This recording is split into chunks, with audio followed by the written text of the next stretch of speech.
ಜಗತ್ತು ಒಂದು ಸೃಷ್ಟಿಯ ಮಾಯೆ. ಈ ಮಾಯಾಜಾಲದಲ್ಲಿ ಹಲವಾರು ಮಂದಿ ಸಿಲುಕ್ತಾರೆ. ಕೆಲವು ಮಾಯಾ ಪ್ರಪಂಚ ನಮಗೆ ಅದು ಸುಂದರವಾಗಿ ಕಂಡರೂ ನಮಗೆ ಅದು ಒಳಿತನ್ನು ಮಾಡದೆ ಕೆಡುಕನ್ನು ಮಾತ್ರ ಮಾಡ್ತದೆ. ಹಾಗಾದರೆ ಯಾವುದೇ ಒಂದು ಮಾಯಾಜಾಲದಲ್ಲಿ ಸಿಲುಕುವ ಮೊದಲು ಒಮ್ಮೆ ಯೋಚಿಸಿ. ನಾವು ಪ್ರತಿನಿತ್ಯದ ಬದುಕಿನಲ್ಲಿ ಹಲವಾರು ಚಟಗಳಿಗೆ ನಾವು ಬಲಿಯಾಗ್ತೇವೆ. ಅದರಿಂದ ನಮಗೆ ಹೊರ ಬರ್ಬೇಕೆಂದು ಅನಿಸ್ತದೆ. ಆದರೆ ಒಂದು ಬಲೆಯಲ್ಲಿ ಸಿಕ್ಕಿದ ಮೀನಿನಂತೆ ನಾವು ಅಲ್ಲಿ ಒದ್ದಾಡ್ತೇವಲ್ಲ. ಯಾವಾಗ ನಿಮಗೆ ನೀವು ಆ ಚಟಗಳಿಂದ ಹೊರ ಬರ್ಬೇಕು ಎಂದು ಅನಿಸ್ತದೆ ನೋಡಿ, ಆ ದಿನದಂದೇ ನೀವು ಒಬ್ಬ ಪರಿಪೂರ್ಣ ವ್ಯಕ್ತಿಯಾಗಲು ಶ್ರಮ ವಹಿಸುತ್ತಿದ್ದೀರಿ ಎಂಬುದು ಅರ್ಥ. ಹಾಗಾದರೆ ನಮ್ಮ ಬದುಕಿನಲ್ಲಿರುವ ಈ ನಕಾರಾತ್ಮಕ ಚಟಗಳಿಂದ ನಾವು ಹೊರಬರುವುದು ಹೇಗೆ ಎಂಬುದನ್ನು ನಾವು ತಿಳಿಯೋಣ. ಉದಾಹರಣೆಗೆ ಹೇಳುವುದಾದರೆ ಮೊಬೈಲ್ ಅಡಿಕ್ಷನ್. ನಾನು ಕೂಡ ಸೇರಿಸಿ ಈ ಮೊಬೈಲ್ ಅಡಿಕ್ಷನ್ಗೆ ಬಲಿಯಾಗಿದ್ದೆ. ನನ್ನ ಹಾಗೆ ಹಲವಾರು ವ್ಯಕ್ತಿಗಳು ಈ ಜಂಜಾಟದಲ್ಲಿ ಭಾಗಿಯಾಗಿದ್ದೀರಾ ಎಂದು ಭಾವಿಸುತ್ತೇನೆ. ಹಾಗಾದರೆ ಮೊಬೈಲ್ ಎನ್ನುವುದು ಕೆಟ್ಟದೋ ಒಳ್ಳೆಯದು ಎಂದು ಚರ್ಚಿಸಿದಾಗ ನಮಗೆ ಎರಡೂ ಕಡೆ ಸಮನಾದ ಅಂಕಗಳು ದೊರೆಯುತ್ತದೆ. ಮೊಬೈಲ್ ಎನ್ನುವುದು ಒಂದು ಒಳ್ಳೆಯ ಅಂಶ. ಅದರಿಂದ ನಮಗೆ ಹಲವು ರೀತಿಯ ಪ್ರಯೋಜನಗಳಿಂದ ನಾವು ಪಡೆಯುತ್ತೇವೆ. ಹಾಗಾದರೆ ಇದು ಕೆಟ್ಟದ್ದು ಎಂದು ನಮಗೆ ಯಾವಾಗ ಭಾಸವಾಗ್ತದೆ? ನಾವು ಇಡೀ ದಿನ ಆ ಮೊಬೈಲ್ ಅನ್ನು ಹಿಡಿದುಕೊಂಡೇ ಸುತ್ತಾಡ್ತೇವೆ. ಅದರ ರೇಡಿಯೋ ತರಂಗಗಳು ನಮ್ಮ ದೇಹದ ಮೇಲೆ ಹಲವಾರು ರೀತಿಯ ಕೆಟ್ಟ ಪರಿಣಾಮವನ್ನು ಬೀರುತ್ತದೆ ಹಾಗೂ ನಮ್ಮ ಮನಸ್ಸನ್ನು ತನ್ನ ಹತೋಟಿಯಲ್ಲಿ ಮೊಬೈಲ್ ಇಟ್ಟುಕೊಳ್ಳುತ್ತದೆ. ನಾನಿಲ್ಲದೆ ನೀನಿಲ್ಲ ಎಂದು ಮೊಬೈಲ್ ಮೌನವಾಗಿ ಗೊಣಗ್ತಾ ಇರ್ತದೆ. ಹೌದು, ನಾವೊಂದು ಅರ್ಧ ಗಂಟೆಗಳ ಕಾಲವಾದರೂ ಮೊಬೈಲ್ ಇಲ್ಲದೆ ಬದುಕುವುದೇ ಇಲ್ಲ. ಹಾಗಾದರೆ ಇದು ಮೊಬೈಲ್ ಎನ್ನುವುದು ತುಂಬಾ ಕೆಟ್ಟದೆ. ಅದರಿಂದ ದೂರವಿರಿ ಅಂತ ನಾನು ಹೇಳ್ತಾ ಇಲ್ಲ. ಮೊಬೈಲ್ ಎನ್ನುವುದು ಒಂದು ಒಳ್ಳೆಯ ಅಂಶ. ಅದರಿಂದ ನಾವು ಹಲವಾರು ವ್ಯಕ್ತಿಯ ಸಂಪರ್ಕವನ್ನು ಪಡೆಯುತ್ತೇವೆ. ಮೊದಲಿಗೆ ಅಡುಗೆ ಮಾಡುವವರು ಮೊಬೈಲ್ ಮೂಲಕ ಯೂಟ್ಯೂಬ್ ಚಾನೆಲ್ ನೋಡ್ತಾ ಅಡುಗೆ ಮಾಡುವ ಪ್ರಥಮ ಸಾಹಸವನ್ನು ಕೈಗೊಳ್ಳುತ್ತಾರೆ. ಹಾಗಾದರೆ ಈ ಮೊಬೈಲ್ ಎನ್ನುವುದು ಕೂಡ ಒಳ್ಳೆಯ ಅಂಶವಲ್ಲವೇ? ಮೊಬೈಲ್ ನಲ್ಲಿ ಯೂಟ್ಯೂಬ್ ನಲ್ಲಿ ನಾವು ಹಲವಾರು ವ್ಯಕ್ತಿಗಳ ಉತ್ತಮ ಬ್ಲಾಗ್ಸ್ ಗಳನ್ನು ನೋಡುವ ಮೂಲಕ ನಮ್ಮ ಜೀವನವನ್ನು ಬದಲಾಯಿಸ್ತೇವೆ. ಹೌದಲ್ವೇ? ಇದು ಮೊಬೈಲ್ ಕೂಡ ಒಂದು ಒಳ್ಳೆಯ ಅಂಶವೇ. ಆದರೆ ಈ ಒಳ್ಳೆತನವು ಕೆಟ್ಟ ಚಟವಾಗಿ ಪರಿಣಮಿಸಬಾರದು. ಮಕ್ಕಳು ಕೂಡ ಮೊಬೈಲ್ ಇಲ್ಲದೆ ಊಟ ಮಾಡುವುದಿಲ್ಲ. ಒಂದು ತುತ್ತು ಗಂಟಲಿಗೆ ಇಳಿಬೇಕಾದ್ರೂ ಕೂಡ ಅಲ್ಲಿ ಮೊಬೈಲ್ ಬೇಕು. ಇದರಿಂದ ಮಗುವಿನ ಜೀರ್ಣಕ್ರಿಯೆಯು ಸರಿಯಾಗಿ ಆಗುವುದಿಲ್ಲ ಹಾಗೂ ಮುಂದಿನ ವರ್ಷಗಳಲ್ಲಿ ಅದು ಜೀರ್ಣಕ್ರಿಯೆಗೆ ಸಂಬಂಧಿಸಿದ ಹಲವಾರು ಸಮಸ್ಯೆಗಳನ್ನು ಆ ಮಗು ಎದುರಿಸಬೇಕಾಗ್ತದೆ. ಶಾಲೆಯಿಂದ ಬಂದ ತಕ್ಷಣ ಮಕ್ಕಳು ತಮ್ಮ ಒಲವನ್ನು ಹೆತ್ತವರ ಕಡೆ ತೋರಿಸದೆ ಮೊಬೈಲ್ ಕಡೆ ತೋರಿಸ್ತದೆ. ಅದು ಬಂದ ಕೂಡಲೇ ತನ್ನ ಬ್ಯಾಗ್ ನಲ್ಲಿ ಇಡ್ತದೆ, ಡ್ರೆಸ್ ಚೇಂಜ್ ಮಾಡ್ತದೆ, ಮತ್ತೆ ಸೀದಾ ಹೋಗಿ ಆ ಮೊಬೈಲ್ ಅಲ್ಲೇ ತನ್ನ ಕಾಲವನ್ನು ಕಳೀತದೆ. ಇದರಿಂದ ಏನಾಗ್ತದೆ? ಹೆತ್ತವರು ಮತ್ತು ಮಕ್ಕಳ ನಡುವಿನ ಆ ಬಾಂಧವ್ಯವು ದೂರವಾಗ್ತಾ ಹೋಗ್ತದೆ. ಹೆತ್ತವರು ಇಲ್ಲದೆ ಆ ಮಗು ಆರಾಮವಾಗಿ ಮೊಬೈಲ್ ಜೊತೆಯೇ ಕಾಲ ಕಳೀತಾ ಇರ್ತದೆ. ಆ ಮಗು ಸ್ವಲ್ಪ ದೊಡ್ಡದಾದಾಗ ಸಂಪೂರ್ಣವಾಗಿ ಮೊಬೈಲಲ್ಲೇ ಮುಳುಗಿ ಹೋಗ್ತದೆ. ಹೆತ್ತವರು ಬಂದು ಕರೆದರೂ ಓ ಎಂದು ಹೇಳುವ ಗೋಜಿಗೆ ಕೂಡ ಅದು ಹೋಗುದಿಲ್ಲ. ಇದರಿಂದ ಏನಾಗ್ತದೆ? ಆ ಮಗುವಿನಲ್ಲಿ ಅಡಗಿರುವ ಸೃಜನಾತ್ಮಕ ಅಂಶಗಳು ಅಲ್ಲೇ ಗೆದ್ದಲು ತಿನ್ಲಿಕ್ಕೆ ಪ್ರಾರಂಭವಾಗ್ತದೆ. ಅದರಲ್ಲಿ ಏನು ಸೃಜನಾತ್ಮಕ ಅಂಶಗಳು ಉಂಟು ನೋಡಿ, ಅದು ಗೊತ್ತಾಗುದಿಲ್ಲ. ಆ ಮಗು ಏನ್ ಮಾಡ್ತದೆ? ಇಡೀ ದಿನ ಮೊಬೈಲ್ ಅಲ್ಲಿ ನೋಡ್ತಾ, ಅದು ರೀಲ್ಸ್ ನೋಡ್ತಾ, ಅದು ವಿಡಿಯೋಸ್ ನೋಡ್ತಾ ಅಲ್ಲೇ ಇರ್ತದೆ. ಸೊ ಏನು ಅದರಲ್ಲಿ ಒಳ್ಳೆ ಒಳ್ಳೆ ಟ್ಯಾಲೆಂಟ್ಸ್ ಇದೆ, ಅದು ಹೊರಗೆ ಬರೋದೇ ಇಲ್ಲ. ನಂತರ ಮೊಬೈಲ್ ಮೂಲಕ ಹಲವಾರು ವ್ಯಕ್ತಿಗಳ ಪರಿಚಯವಾಗಿ ಅವರ ಬದುಕಂತೂ ನರಕವಾಗಿ ಬಿಡ್ತದೆ.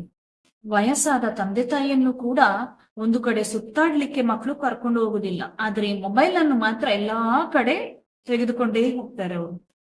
ಹೀಗೆ ಒಬ್ಬ ವ್ಯಕ್ತಿಯು ಮೊಬೈಲ್ ಎಂಬ ಮಾಯೆಗೆ ಒಳಗಾಗಿ ತನ್ನ ಬದುಕಿನ ಸುಂದರ ಕ್ಷಣಗಳನ್ನು ಯಾವೆಲ್ಲ ರೀತಿಯಲ್ಲಿ ಅವನು ನಾಶ ಮಾಡ್ತಿದ್ದಾನೆಂಬುದನ್ನು ನಾವು ತಿಳಿಬಹುದು. ಹಾಗಾದರೆ ಮೊಬೈಲ್ ಎನ್ನುವುದು ತೀರ ಕೆಟ್ಟದೆ. ಇದನ್ನು ಬಳಸುವ ರೀತಿ ನಮಗೆ ಗೊತ್ತಿರಬೇಕು. ಒಬ್ಬ ವ್ಯಕ್ತಿಯ ಜ್ಞಾನದ ಬೆಳವಣಿಗೆಯು ತಾಯಿಯ ಗರ್ಭದಿಂದಲೇ ಆರಂಭವಾಗ್ತದೆ. ಒಬ್ಬ ಗರ್ಭಿಣಿ ಸ್ತ್ರೀಯು ತನ್ನ ಸಮಯವನ್ನು ಕಳೆಯಲು ಮೊಬೈಲ್ ನಲ್ಲಿ ಅನೇಕ ಉಪಯೋಗವಿಲ್ಲದ ವಿಡಿಯೋಸ್ಗಳನ್ನು ನೋಡ್ತಾ ಇರ್ತಾರೆ. ಇದರಿಂದ ಏನಾಗ್ತದೆ? ಗರ್ಭದಲ್ಲಿರುವ ಮಗು ಕೂಡ ಅದನ್ನೇ ಕಲಿತದೆ. ನಮ್ಮ ಗರ್ಭದಲ್ಲಿರುವ ಆ ಮಗು ಒಬ್ಬ ಉತ್ತಮ ವ್ಯಕ್ತಿ ಆಗಲು ಅದು ಗರ್ಭದಲ್ಲಿರುವಾಗಲೇ ಅದಕ್ಕೆ ನಾವು ಉತ್ತಮ ಅಂಶಗಳನ್ನು ನೀಡ್ತಾ ಹೋಗ್ಬೇಕು. ನಿಮ್ಮ ಮನೆಯ ಸ್ವಚ್ಛತೆ, ನಿಮ್ಮ ಮನೆಯ ಅಲಂಕಾರ, ವಸ್ತುಗಳನ್ನು ನೀಟಾಗಿ ಜೋಡಿಸುವುದು, ಗಣಿತದ ಹಲವಾರು ಲೆಕ್ಕಗಳನ್ನು ಮಾಡುವುದು, ಸುಡುಕು, ಪದಬಂಧ ಹಾಗೂ ನ್ಯೂಸ್ ಪೇಪರ್ ಓದುವ ಹವ್ಯಾಸ, ಕಥೆಗಳನ್ನು ಓದುವ ಹವ್ಯಾಸ. ನಿಮಗೆ ಓದುವ ಅಭ್ಯಾಸ ಇಲ್ಲದಿದ್ರು ಕೂಡ ದಿನಕ್ಕೊಂದು 2 ಪುಟವಾದ್ರೂ ಒಂದು ಓದುವ ಅಭ್ಯಾಸವನ್ನು ನೀವು ಮಾಡ್ಬೇಕು. ಇದರಿಂದ ಮಗು ಏನಾಗ್ತದೆ? ತಾಯಿಯ ಗರ್ಭದಲ್ಲಿರುವಾಗಲೇ ಇಂಥ ಒಳ್ಳೆಯ ಉತ್ತಮ ಅಂಶಗಳನ್ನು ಕಲಿತಾ ಹೋಗ್ತದೆ. ಏನಾದರೂ ಚಿತ್ರ ಬಿಡಿಸಿ. ಸಣ್ಣ ಮಗುವಿನಂತೆ ನೀವು ಕೂಡ ಚಿತ್ರ ಬಿಡಿಸಲಿಕ್ಕೆ ಕಲಿಬಹುದು. ಸಂಗೀತವನ್ನು ಆಲಿಸಿ. ಇಲ್ಲಿ ಸಂಗೀತವನ್ನು ಆಲಿಸಲು, ಚಿತ್ರವನ್ನು ಬಿಡಿಸಲು ನೀವು ಮೊಬೈಲ್ ಅನ್ನು ಬಳಕೆ ಮಾಡ್ತಿದ್ದೀರಾ. ಒಂದು ನೆನ್ಪಿಟ್ಕೊಳ್ಳಿ, ಇಲ್ಲಿ ನೀವು ಮೊಬೈಲ್ ಅನ್ನು ಕೇವಲ ಉತ್ತಮ ಉದ್ದೇಶಕ್ಕಾಗಿ ಮಾತ್ರ ನೀವು ಬಳಕೆ ಮಾಡ್ತಾ ಇದ್ದೀರಾ ಎಂಬುದನ್ನು ನೀವು ನೆನ್ಪಿಟ್ಕೊಳ್ಳಿ. ಈ ರೀತಿ ಗರ್ಭಿಣಿಯಾದ ಮಹಿಳೆಯು ತನ್ನ ಮಗು ಒಂದು ಉತ್ತಮ ವ್ಯಕ್ತಿತ್ವವನ್ನು ಪಡೆಯಲು ಶ್ರಮಿಸಬಹುದಾಗಿದೆ. ಮಕ್ಕಳನ್ನು ಮೊಬೈಲ್ ಚಟದಿಂದ ಹೊರತರುವುದು ಹೇಗೆ? ವೇಗವಾಗಿ ಓಡುತ್ತಿರುವ ಪ್ರಪಂಚದಲ್ಲಿ ನಾವು ಮಕ್ಕಳನ್ನು ಮೊಬೈಲ್ ಇಲ್ಲದೆ ಬೆಳೆಸ್ತೇವೆ ಎನ್ನುವುದು ಶುದ್ಧ ಸುಳ್ಳು. ಮಕ್ಕಳಿಗೆ ಯಾವುದು ಸರಿ, ಯಾವುದು ತಪ್ಪು ಎನ್ನುವುದನ್ನು ಮೊದಲು ನೀವು ಅವರಿಗೆ ತಿಳಿಸಬೇಕು.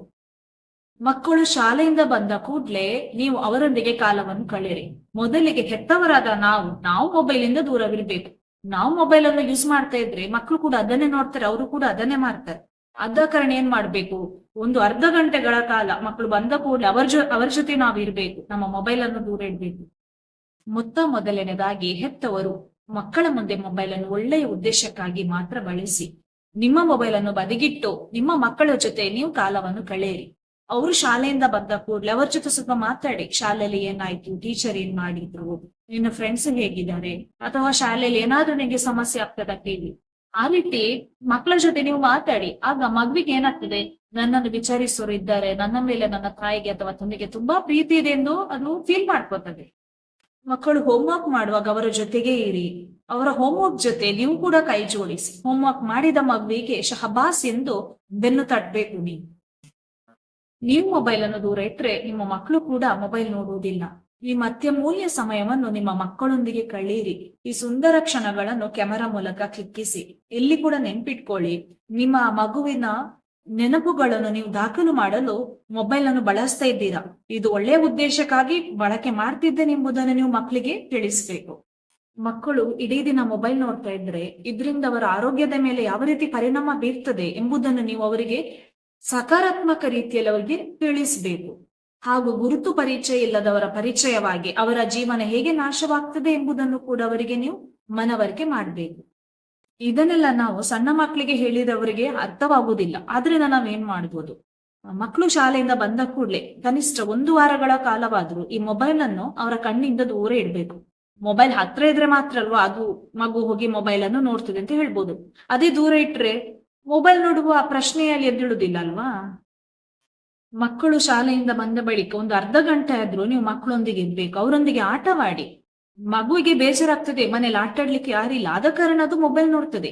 ಅದೇ ನೀವು ಮಗುವಿಗೆ ನಿಮ್ಮ ಸಮಯವನ್ನು ನೀಡಿದರೆ ಅದು ಮೊಬೈಲ್ ಹತ್ರ ಹೋಗುದಿಲ್ಲಲ್ಲ. ಪೇರೆಂಟ್ಸ್ ಜೊತೆ ಆಟವಾಡ್ತಾ ಇರ್ತದೆ. ಒಂದು ಅರ್ಧ ಗಂಟೆಗಳ ಕಾಲವಾದ್ರೂ ನೀವು ಮಗು ಜೊತೆ ಆಟ ಆಡ್ಬೇಕು. ಅದಕ್ಕೇನು ಹೋಮ್ವರ್ಕ್ ಉಂಟು, ನೀವು ಕೂಡ ಹತ್ರ ಕೂತ್ಕೊಂಡು ಆ ಮಗುವಿನ ಜೊತೆಗೆ ಹೋಮ್ವರ್ಕ್ ಮಾಡಿ.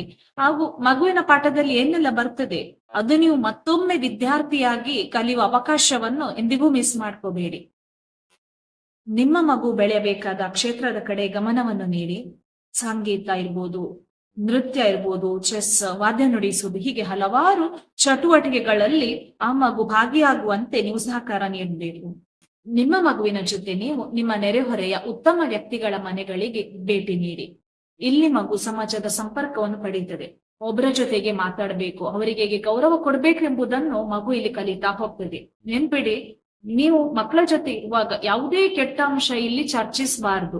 ಒಳ್ಳೆಯ ಅಂಶಗಳನ್ನು ಮಾತ್ರ ಹೇಳ್ತಾ ಹೋಗ್ಬೇಕು. ಇದು ಮಗುವಿನ ಸುತ್ತ ಮನಸ್ಸಿನಲ್ಲಿ ದಾಖಲಾಗ್ತಾ ಹೋಗ್ತದೆ. ಹಾಗೂ ಮಗು ಒಂದು ಉತ್ತಮ ಪ್ರಜೆಯಾಗಿ ಬೆಳೆಯಲು ಇದು ಸಹಕಾರ ನೀಡ್ತಿದೆ.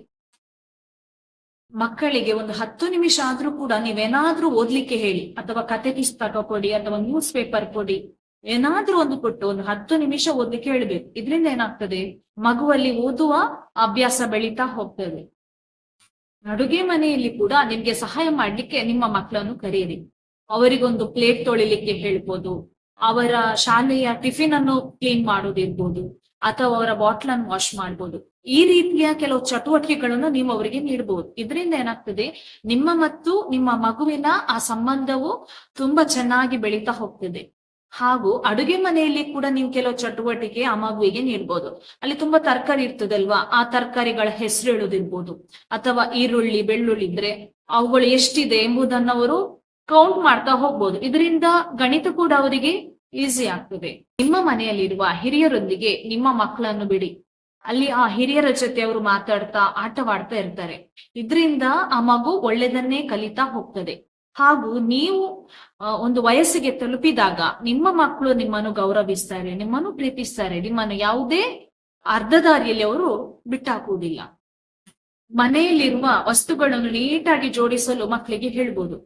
ಅವ್ರು ಯಾವಾಗ ಏನಾದ್ರು ಒಂದು ಒಳ್ಳೆ ಕೆಲಸ ಮಾಡ್ತಾರೆ ನೋಡಿ, ಅವಾಗ ವೆರಿ ಗುಡ್ ಎಂದು ಹೇಳಲಿಕ್ಕೆ ನೀವಂತೂ ಮರಿಲೇಬಾರ್ದು.